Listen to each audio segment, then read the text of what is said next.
In this video we want to look at small to medium size enterprise, the so-called SME sector. The interest in small businesses was really started back in 1971 with the Bolton Report in the UK. Before the Bolton Report, there was more emphasis on growing businesses and getting businesses into a very large size, and governments were thinking along very large businesses competing internationally. And there was not a lot of talk about small business. What the Bolton Report did was it showed up the importance of small business in the economy as a major employer and as a major source of innovation and change, and one which is flexible and almost the core of the economy, but one which was ignored right from the start. But ever since 1971 and the Bolton Report, it's become a major area of study and research, and countless reports have been issued since, and countless academic papers published on the theme of small business. Bridge and O'Neill give a definition, but the definition is in different parts, in 3 parts to be more precise. Firstly, they see a small firm as one that has a relatively small share of the market. And we can go with that, we can accept that, because small businesses do tend to have small shares of the market.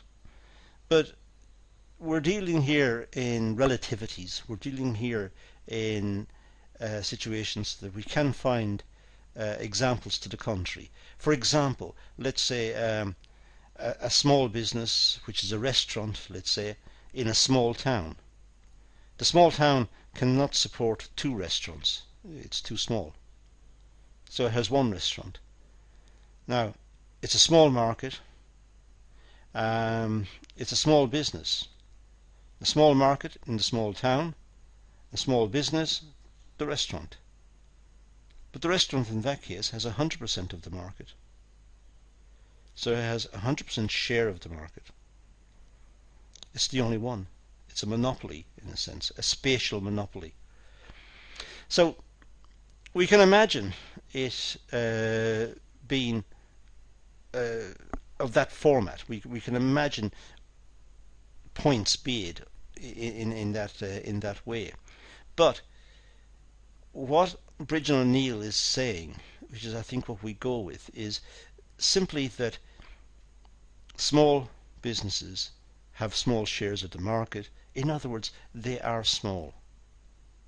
They're small businesses. That's all we need to stick with. We don't need to be too sophisticated about that argument at this stage. We just simply say they're small businesses. But they have got other attributes. For example, they're generally owned and managed by the same people, and they're run in a very personalized way. They don't have a formalized management structure. They don't employ in professional managers. They can't afford that. So the owners of the business, the people who set up the business, they run it according to what they think is good business practice. So we have now 2 aspects of the definition.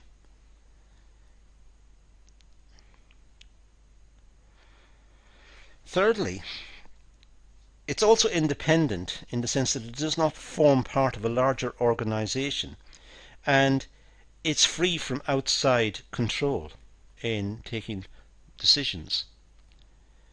So it is autonomous in the sense that it does not have outside investors or outside agencies influencing the decisions it makes. The decisions are made by the owners.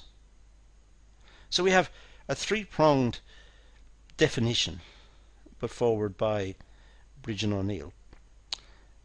First of all, it's a small business.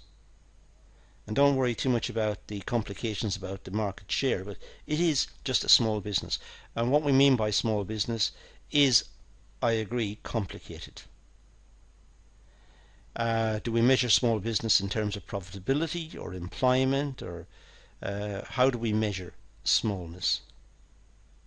But I think if we just leave that aside for the moment and deal with that in other videos, what we've got here is simply a small business. A small business being the owners and perhaps a few people helping the owner to produce some particular good or service. Secondly, the small firm is managed by the owners, and is managed in a personalized way. The owners do everything. There are no specialized managers. There's not a manager for marketing and a manager for distribution and a manager for accounts. All of these functions are rolled into one. One person does all of them. They may outsource some of it. For example, the accounts may be given to a local accountant to do. Marketing, they may seek advice from a marketing agency. But by and large, they don't have the resources to employ specialists. So the owner will do everything. And they don't take opinions and suggestions from outside. At least they don't take them if they don't want them. So there's no outside agency who is influencing their decisions. Their decisions are more autonomous. They are their own decisions about the direction in which the business should move. So we have three parts to that definition. Now, the main characteristics of small businesses, well, independent entities managed solely by the owners. So they're independent, they're not owned by other organizations, and they're managed solely by the owners. The owners are the people who are in effect the management team. They are one and the same. So the owners make the decisions. Finance and capital is provided by the owner or a small group of owners. By and large, when the business is set up, it's the owners who invest in it. It's the owners who pay for the assets and pay to get it started. Sometimes they may borrow from the banks, but perhaps the borrowing is secured against their homes. They believe in the idea so strongly they're willing to risk their homes, that if the business fails they might lose their home. So finance and capital, that's produced through negotiations with agencies, perhaps like the banks at the start.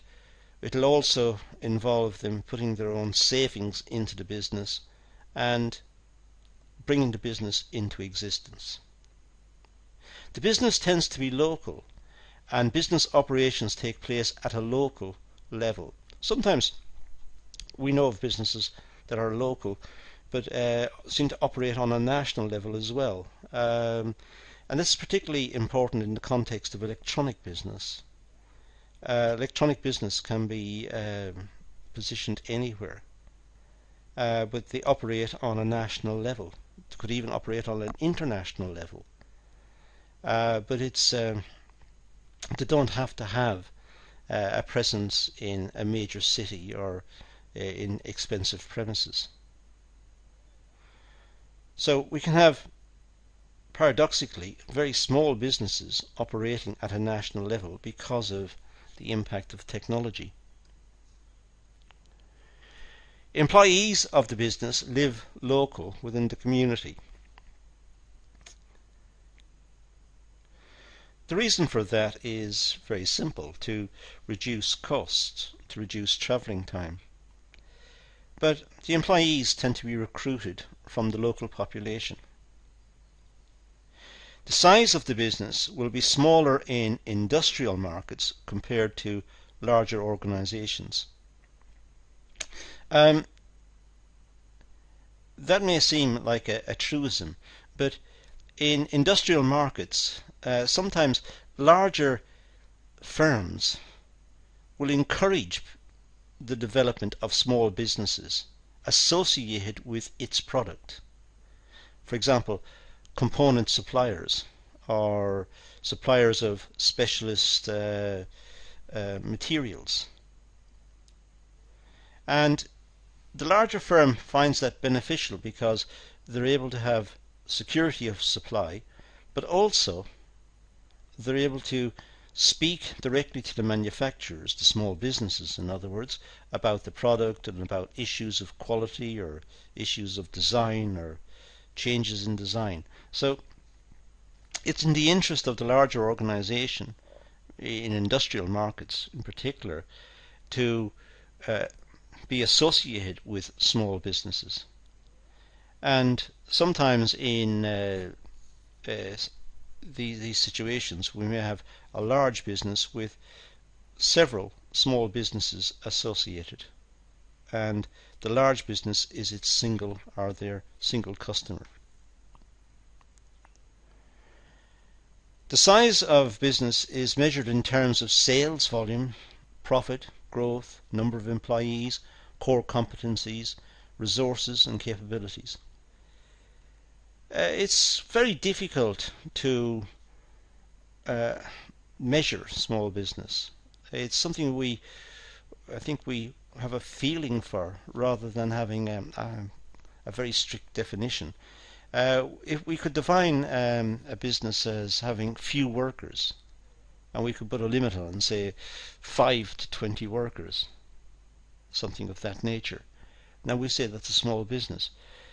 But it could be a very profitable business. So if we were to measure its size in terms of profitability, it may not be a small business. It may be quite a significant business. So our definition of size is complex.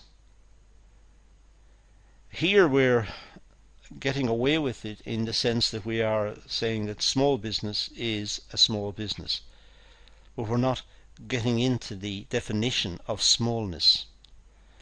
We can measure smallness in terms of sales volume, but if each item sold is high value, but you only sell one every week or every month, in terms of sales volume that might look very small, but in terms of profitability and sales revenue that might be a lot.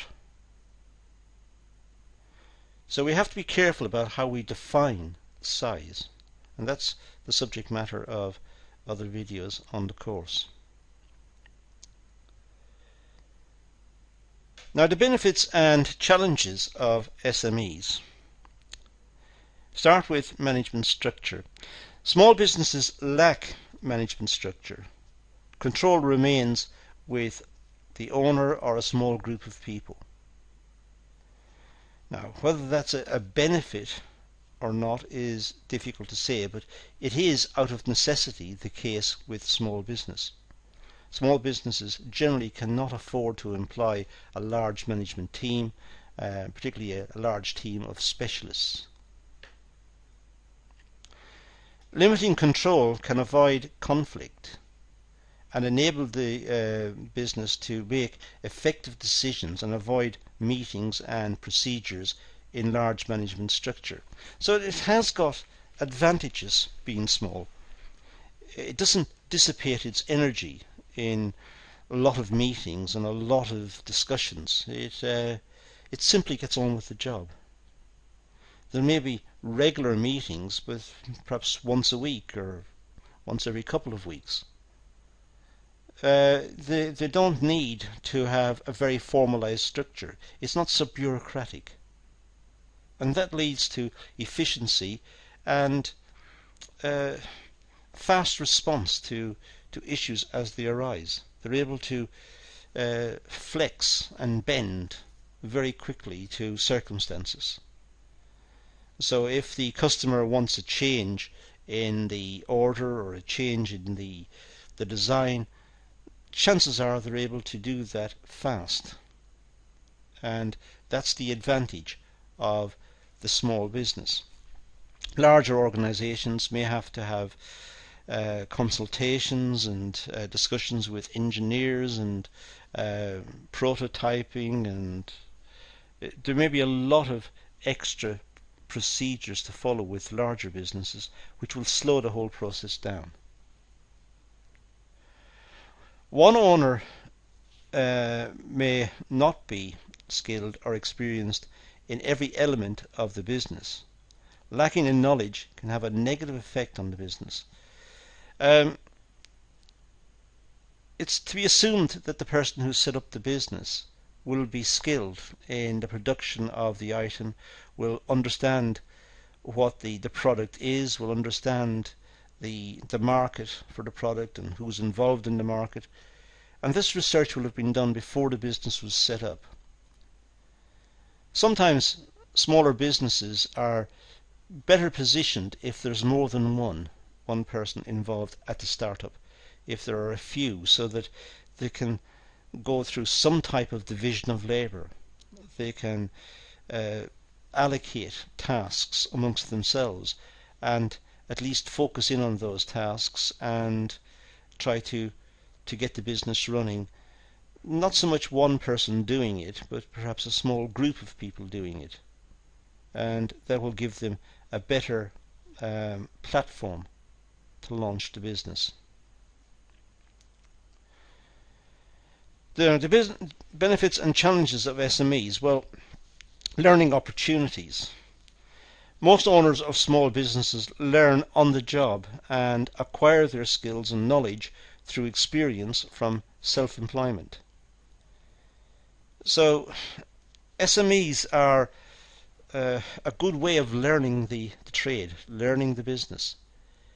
And it's also a good way of learning business itself, how to manage a business in general, because all of the issues that affect larger businesses will be felt in smaller businesses to a greater or lesser extent.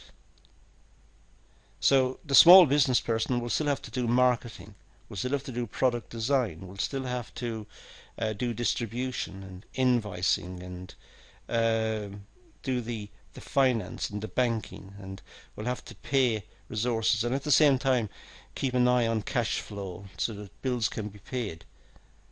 So there are many functions to be undertaken within the business, and it's a learning by doing experience for many small business owners.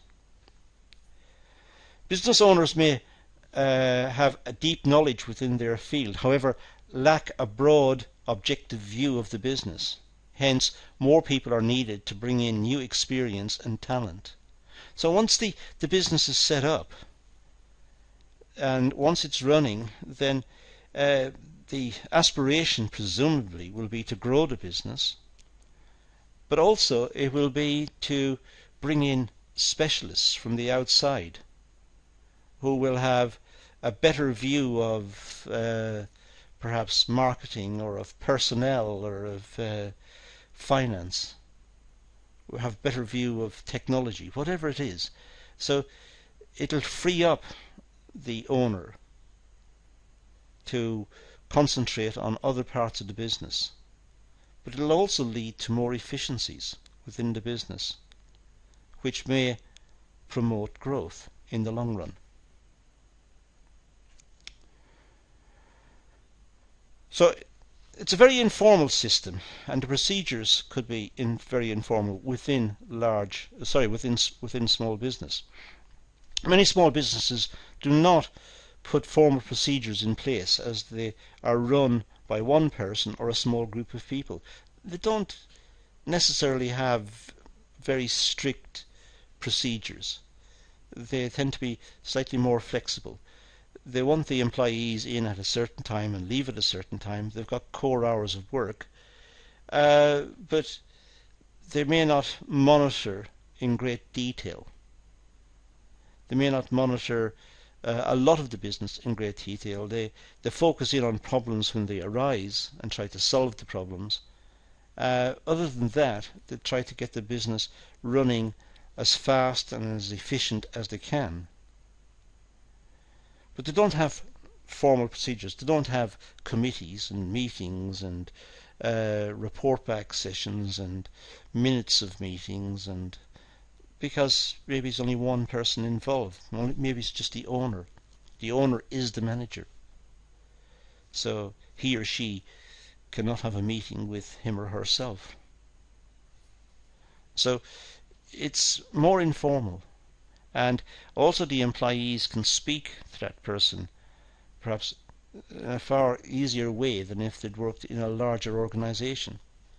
In a larger organization, they might have to book an appointment.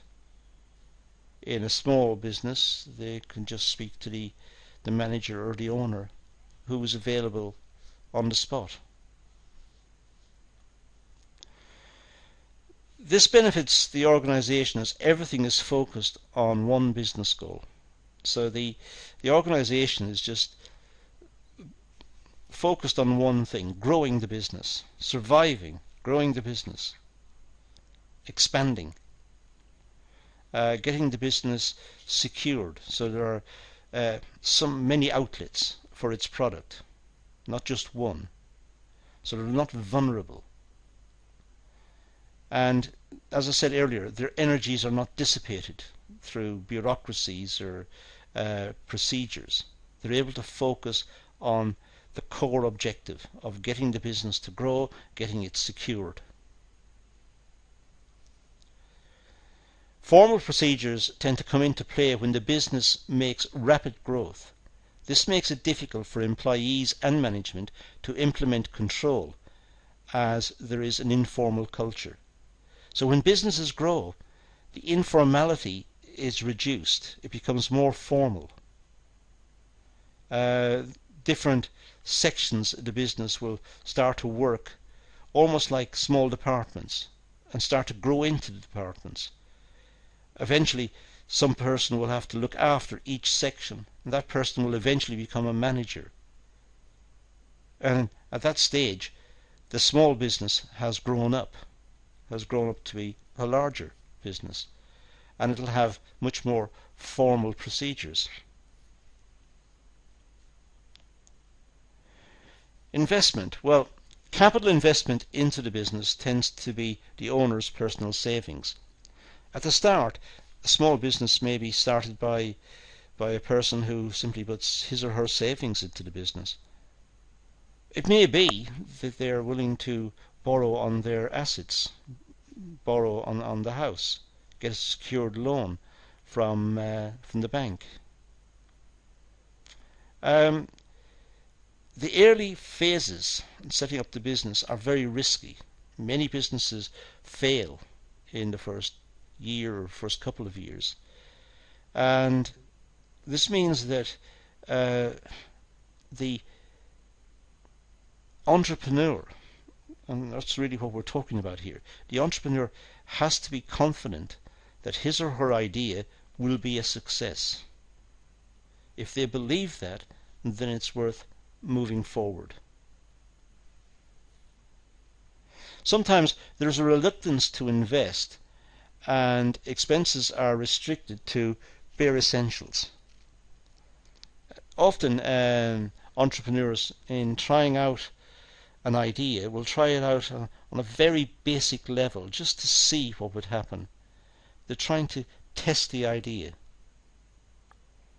Sometimes they don't have that opportunity to test it in practice, so they may seek consultation and advice from colleagues and friends, and even from professional sources, as to whether the idea sounds good.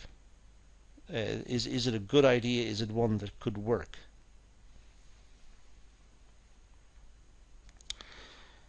Tends to be more focused on short-run gains rather than long-run strategy. Well, small businesses don't really have the time to engage in a lot of thinking about the next 5 to 10 years. They're more interested in surviving the next couple of months. They're more interested in trying to build a business now. So they tend to be more focused on the short term. The long term will look after itself. As John Maynard Keynes, the famous economist, once said, in the long run we're all dead. So we just focus on the short run. And that seems to be the case with small businesses.